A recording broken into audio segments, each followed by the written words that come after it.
Vamos então continuar aqui, né, Paulo e Estevão. Nós estamos no primeiro capítulo. Nós vimos no nosso estudo passado o Yoredeb, o pai do Gesiel e da Abigail, que foi fazer compras, né, e a cidade está toda cercada por causa da revolta dos escravos. Vamos lembrar que os judeus também são escravos, os gregos são escravos, todos aqueles conquistados pelos romanos são escravos.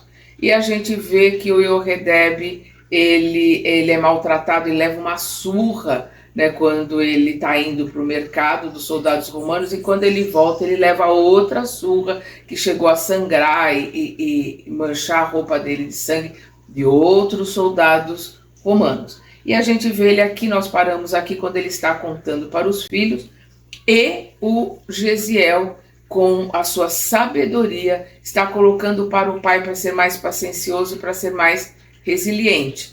E nós vemos que o Yoredeb viu um aviso, né, do Licínio Minúcio, que é o preposto do César ali para conter e para estar com as tropas para acabar com a rebelião, dizendo que quem tivesse insatisfeito, que pudesse ir lá reclamar com ele no templo de Vênus.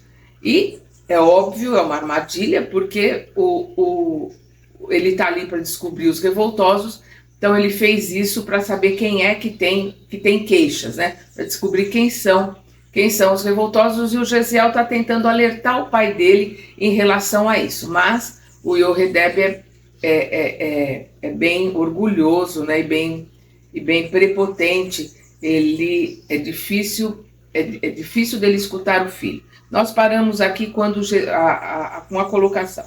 A voz do Gesiel tornara-se-lhe arrastada e melancólica, deixando perceber extremo desânimo. Todavia, sem se perturbar com as objeções paternas, Gesiel prosseguiu.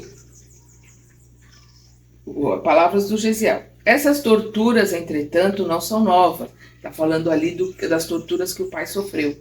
Há muitos séculos, os faraós do Egito levaram tão longe a crueldade para com os nossos ascendentes que os meninos de nossa raça eram trucidados logo ao nascer. Lembrando aqui o caso de Moisés. Né? Antíoco Epifânio é de 175 a 164 a.C., ocupou o Egito, de onde foi expulso pelos romanos.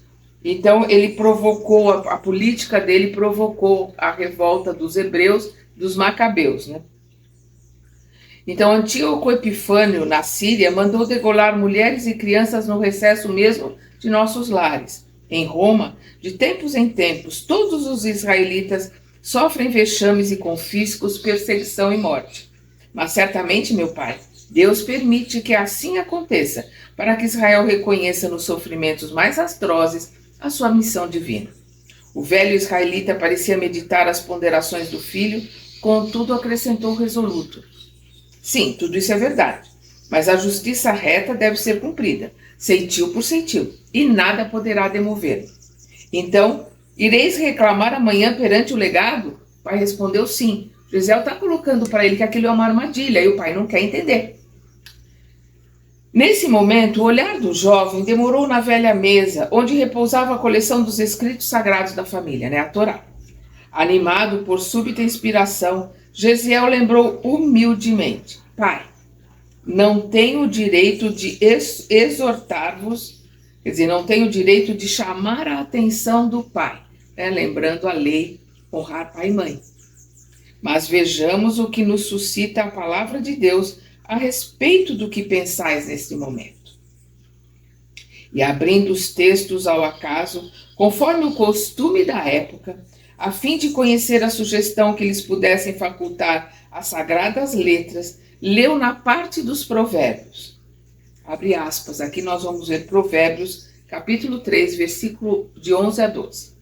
Filho meu, não rejeites o corretivo do Senhor, nem te enojes de sua repreensão, porque Deus repreende aquele a quem ama, assim como o pai ao filho a quem quer bem.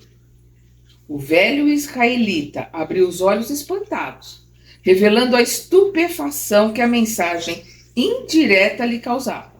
E como Gesiel o fixasse longamente, demonstrando ansioso interesse por conhecer-lhe a atitude íntima, em face da sugestão dos pergaminhos sagrados, acentuou: recebo a advertência dos escritos, meu filho, mas não me conformo com a injustiça, e segundo tenho resolvido, levarei minha queixa às autoridades competentes.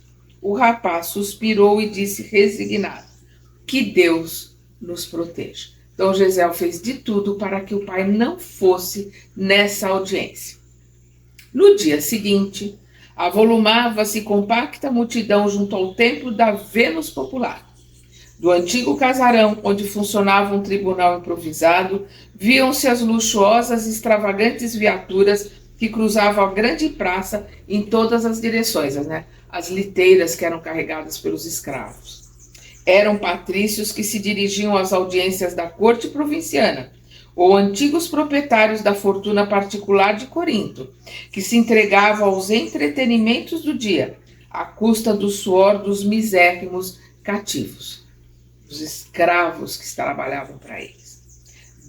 Desusado movimento caracterizava o local, observando-se de vez em quando os oficiais embriagados que deixavam o ambiente viciado, aquele como nós falamos do templo de Vênus, que a cidade de Corinto, ela tinha, além do templo de Vênus, muitas casas de prostituição. Então, os oficiais embriagados que deixavam o ambiente viciado do templo da famosa deusa, entupido de capitosos perfumes e condenáveis prazeres.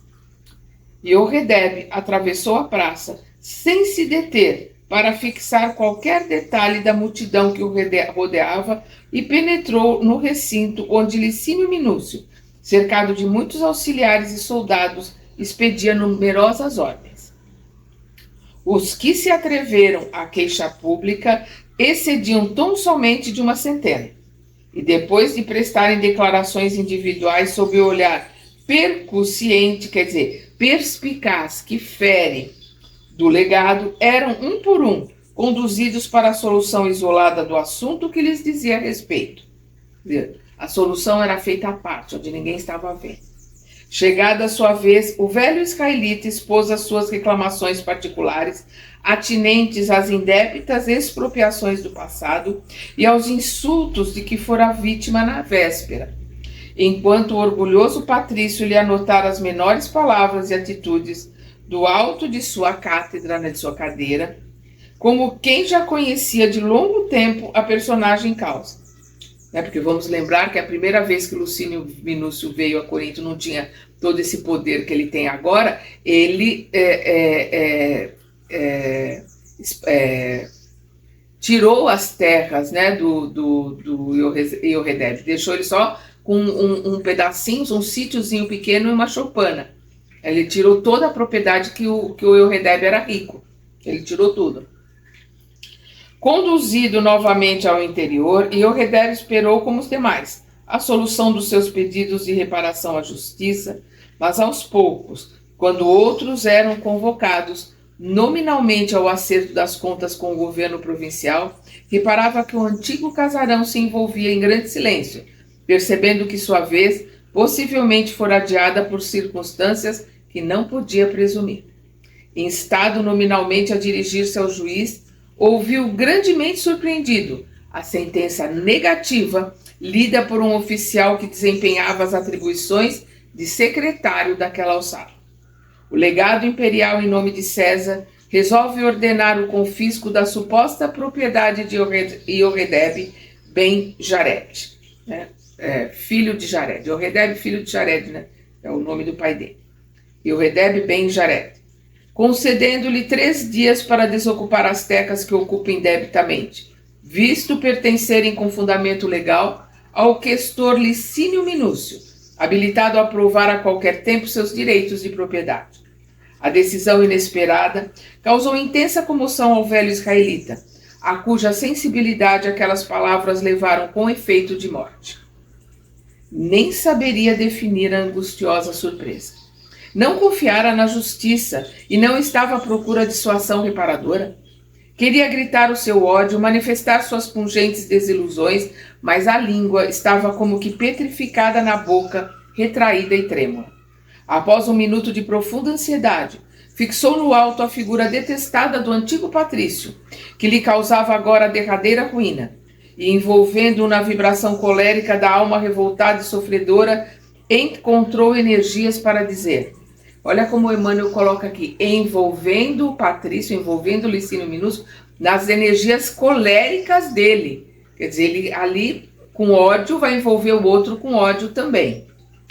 Aqui as palavras do Yoredeb. Ó ilustríssimo questor, onde está a equidade das vossas sentenças? Venho até aqui implorando a intervenção da justiça e me retribuís a confiança com mais uma extorsão que me aniquilará a existência? No passado, sofri a desapropriação descabida de todos os meus bens territoriais, conservando com enormes sacrifícios a chácara humilde onde pretendo esperar a morte. Será crível que vós, dono de opulentos latifúndios, de terras abundantes, não sintais remorso em subtrair ao mísero velho a derradeira côdea de pão, migalha de pão?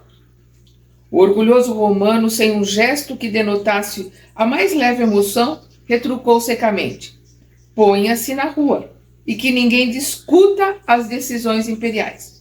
Não discutir? Clamou Yoredeb já desvairado. Não poderei alterar a voz amaldiçoando a memória dos criminosos romanos que me espoliaram? Onde colocarei vossas mãos, envenenadas com o sangue das vítimas e as lágrimas da viúva e dos órfãos esbulhados, quando soar a hora do julgamento no tribunal de Deus?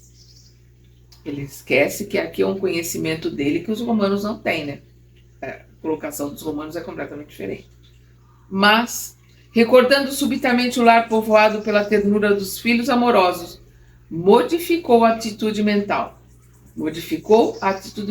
A energia, o que ele estava emitindo ali, sensibilizado nas fibras recônditas do ser. Prostrando-se de joelhos, em convulsivo pranto, exclamou comovedoramente: tende piedade de mim, ilustríssimo. Poupai-me a vivenda modesta, onde acima de tudo sou pai. Meus filhos esperam-me com o beijo de sua afeição sincera e desvelada. E acrescentava afogado em lágrimas: tenho 2 filhos que são 2 esperanças do coração. Poupai-me por Deus, prometo conformar-me com esse pouco, nunca mais reclamarei. E aqui a gente tem que lembrar que ele foi avisado. Deus falou com ele através de Gesiel. Deus falou com ele através do Provérbios, da leitura doutoral, trecho dos Provérbios, que foi colocado ali bem claro que ele tinha que suportar o que estava passando. Então, avisos ele teve, ele não quis. A intuição foi muito clara ali, tanto para o Gesiel, quanto na abertura do Provérbios, mas ele não quis ouvir. Entretanto, o legado impassível respondeu com frieza, dirigindo-se a um soldado: Espartaco, para que esse judeu impertinente se afaste do recinto com as suas lamentações, 10 bastonadas. O preposto formalizou-se para cumprir imediatamente a ordem, mas o juiz implacável acrescentou: tenha cuidado em não lhe cortar o rosto, para que o sangue não escandalize os transeuntes. Ou seja, bata nele onde não fique marcado, para que as pessoas na rua não vejam, um velhinho ali todo ensanguentado, que isso vai incomodar as pessoas. De joelhos, o pobre Jochedeb, o correto Yoredeb, suportou o castigo e, terminada a prova, levantou-se cambaleante, alcançando a praça ensolarada, sobre as risotas disfarçadas de quantos haviam presenciado o inóvel espetáculo. As risadas marotas, de escárnio daqueles que assistiram o espancamento dele. Nunca em sua vida experimentara tão intenso desespero como naquela hora. Queria chorar e tinha os olhos frios e secos. Lamentara a desdita imensa e os lábios estavam petrificados de revolta e dor. Parecia um sonâmbulo, vagando inconsciente entre as viaturas e os transeuntes que se aglomeravam na praça enorme. Contemplou com extrema e íntima repugnância o templo de Vênus. Desejava ter voz estentórica, né? Voz forte, possante e poderosa, para humilhar todos os circunstantes com a palavra da condenação. Observando as cortesãs coroadas que o encontravam, as armaduras dos tribunos romanos e a ociosa atitude dos afortunados que passavam despercebidos do seu martírio, molemente recostados nas liteiras vistosas da época, sentiu-se que como mergulhado num dos pântanos mais odiosos do mundo. Entre os pecados que os profetas da sua raça jamais se cansaram de profligar, né, de destruir, com todas as vezes do coração consagrado ao Todo-Poderoso. Corinto, a seus olhos, era uma nova edição da Babilônia, condenada e desprezível, né, condenada por todos os profetas. De súbito, apesar dos tormentos que lhe perturbavam a alma exausta, recordou novamente os filhos queridos, sentindo, por a antecipação, a profunda amargura que a notícia da sentença lhes causaria ao espírito sensível e afetuoso. A lembrança da ternura de Gesiel enternecia-lhe o peito galvanizado no sofrimento. Teve a impressão de vê-lo ainda a seus pés, suplicando desistisse de qualquer reclamação, e aos ouvidos ecoava-lhe agora com mais intensidade a exortação dos escritos, né? Provérbios que ele leu, abre aspas, filho meu, não rejeites a repreensão do Senhor, fecha aspas. Ele foi avisado. Ao mesmo tempo, porém, ideias destruidoras invadiam-lhe o cérebro cansado e dolorido. A lei sagrada estava cheia de símbolos de justiça. Para ele, impunha-se como dever soberano providenciar a reparação que lhe parecia conveniente. Então a gente vê que ele teve um trecho de lucidez, ou seja, ele ouviu ali o seu mentor, né, o seu espírito protetor, mas foi um trecho de lucidez ali, pensando nos filhos, pensando nos provérbios, mas logo depois voltou o ódio, né? Então, é por isso que ele está dizendo aqui, a lei sagrada estava cheia de símbolos de justiça. Para ele, impunha-se como dever soberano providenciar a reparação que lhe parecia conveniente. Agora, em desolação suprema, regressava ao lar, despojado de tudo que possuía de mais humilde e mais simples, e já no fim da vida. Como lhe viria o pão de amanhã? Sem elementos de trabalho, sem teto, via-se constrangido a peregrinar em situação parasitária, ao lado da juventude e dos filhos. Inenarrável martírio moral sufocara-lhe o coração. Orgulho ferido, né? Então ali um ódio imenso brota nele. Dominado por acervos, né, por dolorosos pensamentos, aproximou-se do sítio bem-amado, onde edificara o ninho familiar. O sol quente da tarde fazia mais doce a sombra das árvores, de ramarias verdes e abundantes. E Iohedebe avançou no terreno, que era propriedade sua, e angustiado pela perspectiva de abandoná-lo para sempre, deu ensejo a terríveis tentações, terríveis tentações lhes desvairassem a mente. As terras de Licínio não se limitavam com a chácara? Afastando-se do caminho que o levava ao ambiente doméstico, penetrou nos matagais próximos e, depois de alguns passos, demorou olhar na linha de demarcação entre ele e seu verdugo. As pastagens do outro lado não pareciam bem cuidadas. A falta de melhor distribuição da água comum, certa secura geral, fazia-se sentir asperamente. Não estavam tão bem cuidadas quanto as dele, né? O Gesiel que cuidava da dele. Apenas algumas árvores isoladas amenizavam a paisagem com a sua sombra, refrescando a região abandonada. entre espinheiros e parasitas que sufocavam as ervas úteis.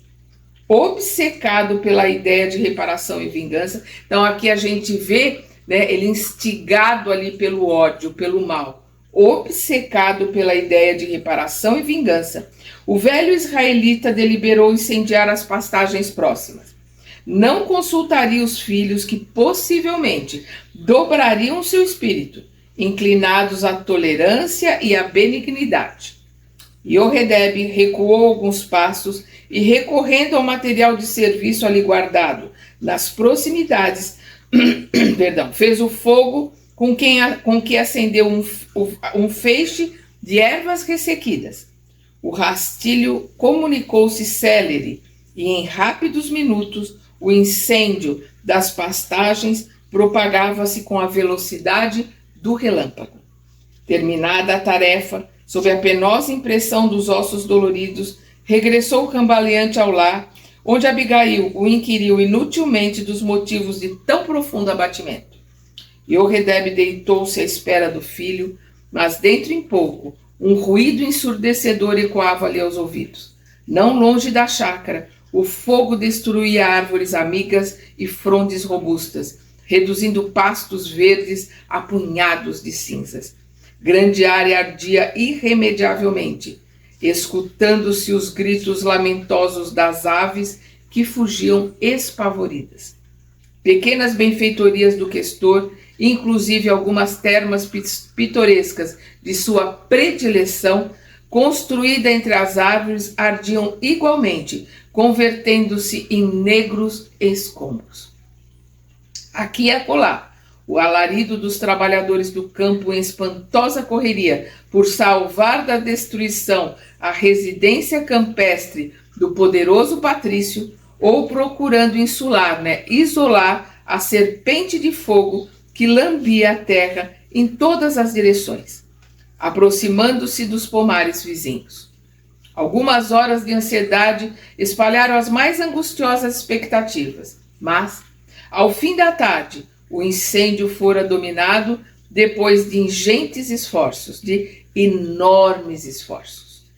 Debalde, em vão, o velho judeu enviara mensagens à procura do filho, dentro dos círculos de serviço da sua pequena herdade. Desejava falar a Jeziel das suas necessidades e da situação tormentosa em que se encontravam novamente, ansioso por descansar a mente atormentada nas palavras dulcificantes de sua ternura filial. Entretanto, somente à noite, com as vestes chamuscadas e as mãos ligeiramente feridas, o jovem entrou em casa, deixando entrever no cansaço da fisionomia a laboriosa tarefa, a trabalhosa, o esforço de trabalho que ele fez, a laboriosa tarefa a que se impusera.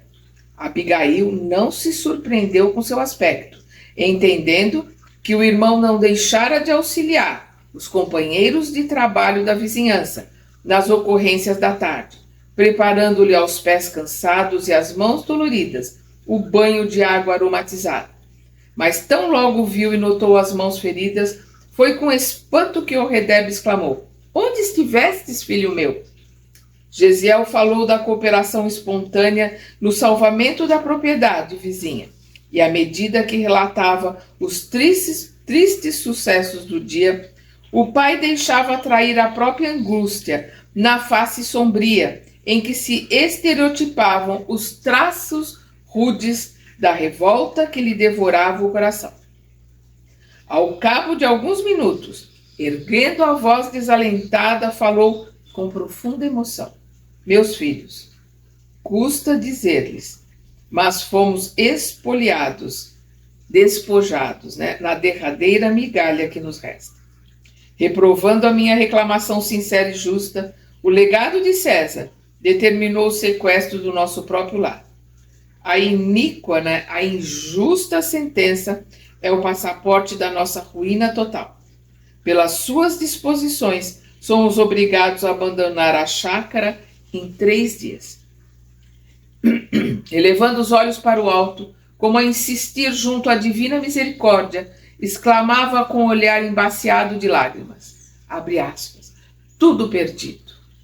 Porque fui assim desamparado, meu Deus? Onde a liberdade do povo fiel, se em toda parte nos exterminam e perseguem sem piedade? Então ele aqui, né, buscando a ajuda de Deus, sem ter percebido o quanto ele foi alertado. Grossas lágrimas escorriam-lhe pelas faces, enquanto com a voz trêmula narrava aos filhos os pesados tormentos de que fora vítima. Abigail osculava-lhe as mãos, né, beijava-lhe as mãos, enternecidamente. E Jesiel, sem qualquer alusão à rebeldia paterna, abraçava-o depois de sua dolorosa exposição, consolando-o com amor. Sem alusão, sem dizer eu disse, eu falei, eu avisei, o senhor não me ouviu, que é o que qualquer pessoa faria. Jesiel não. O espírito elevado, né? Espírito majestoso dele, abraçava e beijava o pai, ali, entendendo, sendo benevolente com os erros do pai. Aqui palavras do Jesiel. Meu pai, por que vos atemorizardes? Deus nunca é avaro de misericórdia. Os escritos sagrados nos ensinam que ele, né, Deus, antes de tudo é o Pai desvelado de todos os vencidos da terra. Essas derrotas chegam e passam. Tendes os meus braços e o cuidado afetuoso de Abigail. Por que lastimar, se amanhã mesmo, com o socorro divino, poderemos sair desta casa para buscar outra em qualquer parte, a fim de nos consagrarmos ao trabalho honesto?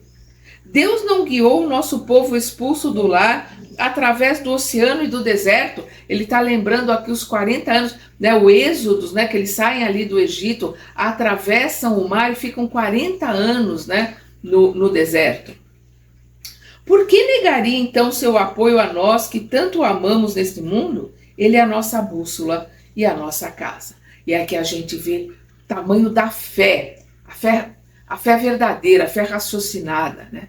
A fé do fundo do coração, a resiliência do Jesiel, a confiança, né, na sabedoria, no amor, na assistência, na misericórdia de Deus. Os olhos de Jesiel fixavam o velho genitor em uma atitude de súplica profundamente cariciosa.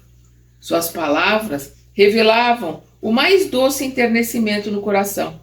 E Iorredebe não era insensível àquelas formosas manifestações de carinho, mas ante a revelação de tanta confiança no poder divino, sentia-se envergonhado depois do ato extremo que praticava.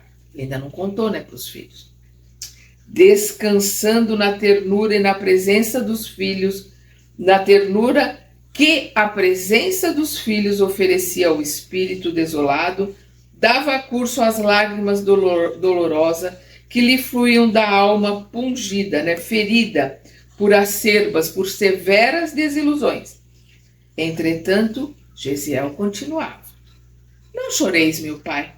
Contai conosco. Amanhã eu próprio providenciarei a nossa retirada, como se faz preciso. Foi nesse instante que a voz paternal se ergueu soturna, né, sombria, e acentuou. Mas não é tudo, meu filho. E pausadamente, Iorredebe pintou o quadro de suas angústias reprimidas, da sua cólera justa, a ideia dele, né, que culminara com a decisão de atear fogo à propriedade do verdugo execrando, né, abominado. Os filhos ouviam-no espantados, entremostrando a dor sincera que a conduta paterna lhes causava. Depois de um olhar de um infinito amor e funda preocupação, o jovem abraçou-o murmurando. A gente vê que ele não recrimina. Ele olha para o pai com profundo amor e muita preocupação. E coloca palavras de Jesiel. Meu pai, por que levantastes o braço vingador? Por que não esperastes a ação da justiça divina? Embora perturbado pelas afetuosas admoestações, o interpelado esclarecia. Está escrito nos mandamentos, abre aspas, não furtarás, fecha aspas. E fazendo o que fiz, procurei retificar um desvio da lei, porquanto fomos expoliados de tudo que constituía o nosso humilde patrimônio. Acima de todas as determinações, porém, meu pai, acentuou Jesiel sem irritação, sem levantar a voz, sem ser mal educado com o pai. A gente vê aí a atitude de um espírito elevado, né, de um espírito iluminado. Deus mandou gravar o ensinamento do amor, recomendando que o amássemos sobre todas as coisas e de todo o coração e todo o entendimento, que é o mandamento mosaico, amar a Deus acima de todas as coisas e ao próximo como a ti mesmo. E nós vamos ver que muito tempo depois de Moisés, o profeta Hillel, o rabino Hillel, que é considerado um dos grandes rabinos, a gente falou sobre isso na introdução aqui do livro, avô de Gamaliel, nós vamos ver Gamaliel aqui no livro, ele resumiu todas as leis nessa sentença máxima que a gente vê o fariseu conversando com Jesus. Amar a Deus acima de todas as coisas e ao próximo como a ti mesmo. A ti mesmo, essa é uma lei mosaica, né? Está na Torá. Amo o Altíssimo, aqui as palavras do Yoredeb. Amo o Altíssimo, mas não posso amar o romano cruel, suspirou Yoredeb amargurado. Mas como revelarmos dedicação ao Todo-Poderoso que está nos céus, continuou o jovem compadecido, destruindo suas obras? No caso do incêndio, não temos só a considerar o nosso testemunho de desconfiança para com a justiça de Deus, mas os campos que nos fornecem agasalho e pão sofreram com a nossa atitude, e os dois melhores servos de Licínio Minúcio, Caio e Rufílio, foram feridos de morte quando tentavam salvar as termas prediletas do amo em uma luta inútil para livrá-las do fogo que as destruiu. Ambos, apesar de escravos, têm sido nossos melhores amigos. E aqui ele não fala o incêndio que o Senhor colocou, não. Ele coloca, no caso do incêndio, não temos nós a considerar o nosso testemunho de desconfiança. Então ele está aqui se colocando ali junto do Pai. Pai, que fizestes? Nós não temos que confiar em Deus. Olha as consequências para a terra que nos dá comida, para os dois escravos que são nossos amigos que estão à beira da morte. Então Jesiel está ali, abrindo os olhos e mostrando para o Pai as consequências do ato. Não existe nenhuma escolha, nenhuma atitude que não gere consequência para as causas. Então ele causou ali, ele com a ideia de ódio, ele plantou uma semente que agora está se espalhando, né? Uma semente do mal que agora está se espalhando, não se sabe que caminhos vai tomar. As árvores frutíferas e os canteiros de legumes de nossa propriedade devem quase tudo a eles, né? Os dois escravos que estão morrendo. Não só no concerne às sementes vindas de Roma, não só no concernente às sementes vindas de Roma, mas também no esforço e cooperação com o meu trabalho. Eles ajudavam Jesiel. Não seria justo honrarmos sua amizade dedicada e diligente, né, zelosa, evitando-lhes a punição e os sofrimentos injustos? E Yoredeb pareceu meditar profundamente nas observações filiais, ditas em tom carinhoso. Não estava ali num tom de reprimenda, num tom carinhoso. Enquanto Abigail chorava em silêncio, o moço acrescentava, palavras de Jesiel: nós que estávamos em paz nas derrotas do mundo, porque trazíamos a consciência pura, precisamos resolver agora em face dos que nos advirá em represália. Então eles estavam vivendo tranquilamente porque tinham a consciência pura. Agora não tem mais. Porque eles são, digamos assim, vão estar ali junto do Pai, assumindo junto do Pai a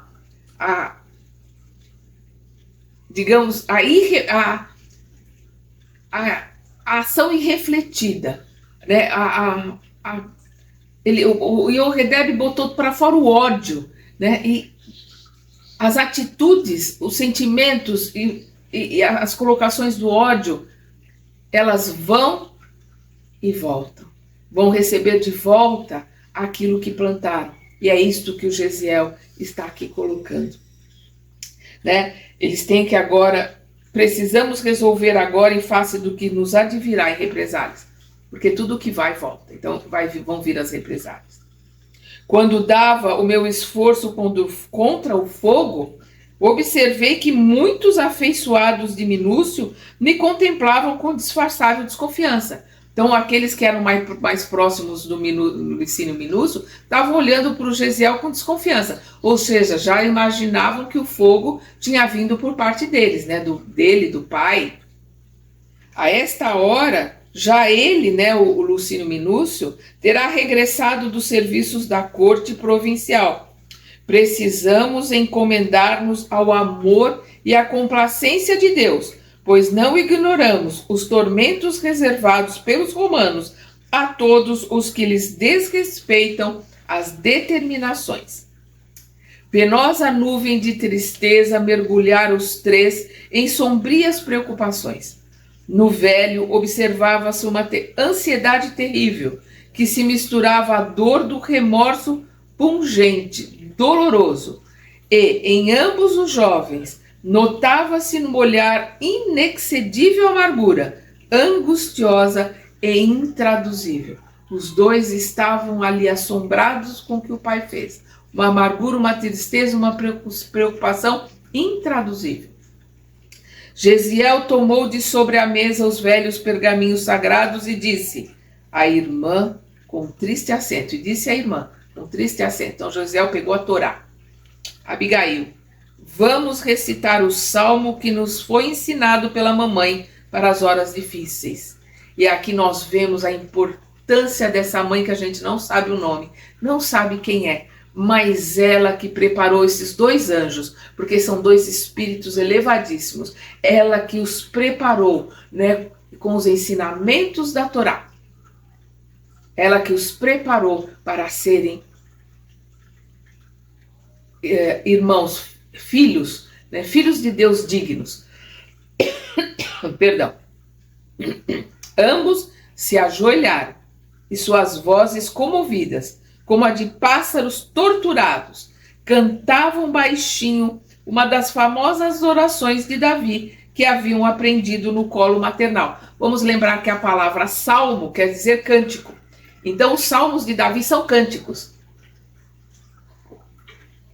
São poesias que eram cantadas, são poesias em hebraico e, portanto, são cantadas em hebraico. Até hoje, toda a Torá é lida em hebraico. Os salmos são cantados em hebraico, né? Os judeus cantam o salmo.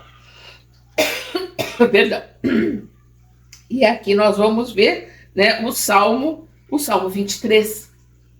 O Senhor é meu pastor, nada me faltará. E aqui é importante a gente anotar que essa tradução que nós temos, nada me faltará, ela está errada. Porque quando a gente vai no hebraico, nós vamos ver que está escrito nunca. Ele nunca me faltará. Então, Deus nunca me faltará. Essa é a colocação no hebraico correto. Então, o Senhor é meu pastor, nunca, né? Ele nunca me faltará. Deitar-me faz em verdes pastos. Guia-me mansamente a águas muito tranquilas. Refrigera minha alma.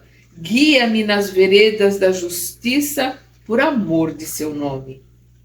Aqui que ele está colocando? Como a ovelha, né? A ovelha é guiada para as águas tranquilas, porque as águas barulhentas ou águas revoltas, a ovelha não bebe água.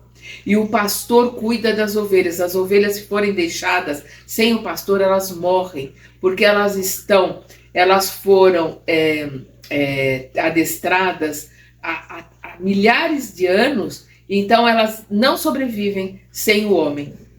Então, aqui o Davi está se colocando como a ovelha, né? E o pastor é Deus, é o Senhor. Guia-me nas veredas da justiça por amor do seu nome. Ainda que eu andasse pelo vale das sombras da morte, não temeria mal algum, porque tu está comigo, né? Deus, está comigo. A tua vara e o teu cajado me consolam. Então, a vara do pastor, ela tem uma ponta afiada, né, que ela cutuca a ovelha quando a ovelha sai do caminho. O cajado serve para apoiar, né, o pastor, para ele caminhar e buscar quando a ovelha se afasta. Então, o que ele está colocando? A tua vara e teu cajado me consolam. Teu aguilhão, a tua forma de me ensinar quando eu saio do caminho, né? A sua força, a sua perseverança e a sua determinação em me ajudar, em me proteger, em me educar, me consolam. Preparas-me o banquete do amor na presença dos meus inimigos.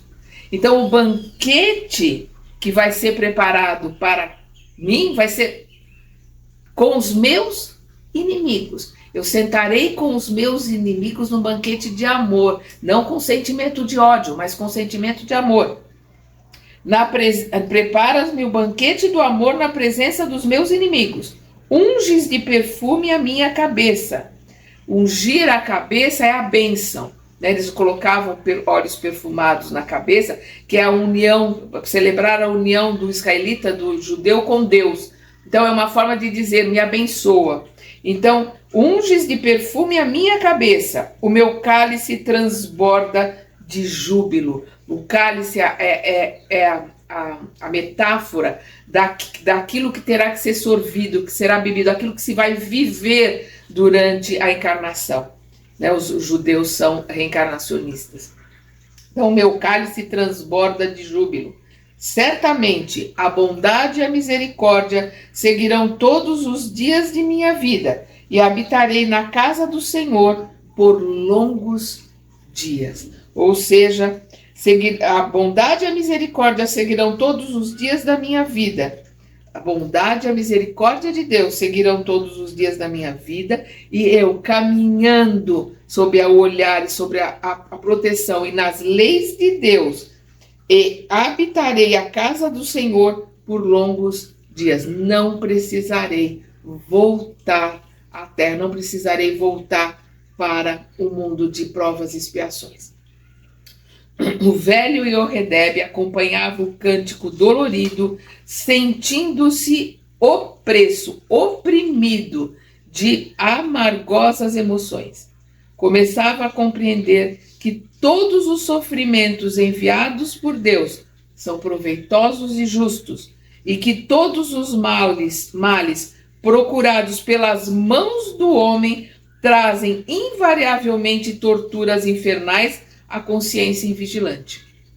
Então ele está ali, caindo em si, que ele procurou, ele vai ter tormentos, ele vai ter problemas, mas ele foi avisado por Deus da situação. Ele não ouviu. Então, ele causou a dor que ele vai ter e que ele vai ver passar os seus filhos. A dor causada pela a irracionalidade, pelo ódio dele. Por isso que ele diz, né, que todos os sofrimentos enviados por Deus são proveitosos e justos. E que todos os males procurados pelas mãos do homem trazem invariavelmente torturas infernais à consciência invigilante. A tortura e a dor pelas quais nós passamos são causadas pelos nossos atos, pelos nossos pensamentos, pelos nossos sentimentos, que é o que o Yoredeb causou, todo o sofrimento que eles vão ter daqui para frente. O cântico abafado dos filhos enchia-lhe o coração de tristezas pungentes, né? Dolorosas.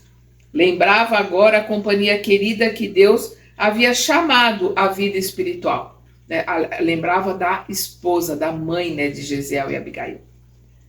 Quantas vezes acalentara-lhe ela o espírito atormentado com aqueles versos inesquecíveis do profeta? Ou seja, quantas vezes ela cantou para ele o Salmo 23? Bastava que sua observação amiga e fiel se fizesse ouvir, para que o sentido da obediência e da justiça lhe falasse mais alto ao coração. Ao ritmo da harmonia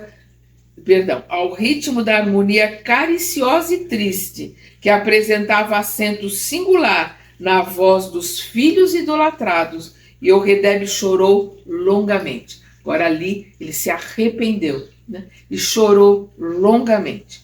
Da pequenina janela aberta no aposento humilde, seus olhos buscaram ansiosamente o céu azul, que se enchera de sombras tranquilas. A noite abraçara a natureza, e Emmanuel aqui coloca com N maiúsculo, toda a natureza, né? As leis de Deus, a criação de Deus.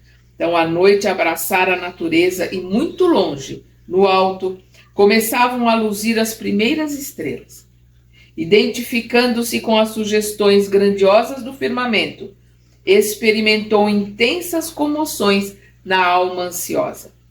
Profundo enternecimento fê-lo levantar-se e, sedento de revelar aos filhinhos quantos amava e quanto deles esperava naquela hora culminante da sua vida, inclinou-se, abertos, com significativa expressão de carinho.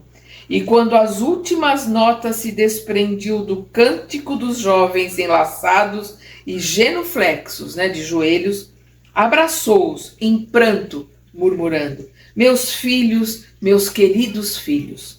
Nesse instante, porém, abriu-se a porta e um pequenino servidor das vizinhanças anunciou com grande assombro, a lhe transpareceram os olhos: senhores, os soldados Zenas e mais alguns companheiros chamam-vos à porta. O velho colou a destra ao peito, né? A destra é a mão direita, né? Pôs a mão direita no peito. Então o velho colou a destra ao peito opresso, né? Oprimido, enquanto Gesiel pareceu meditar em um instante.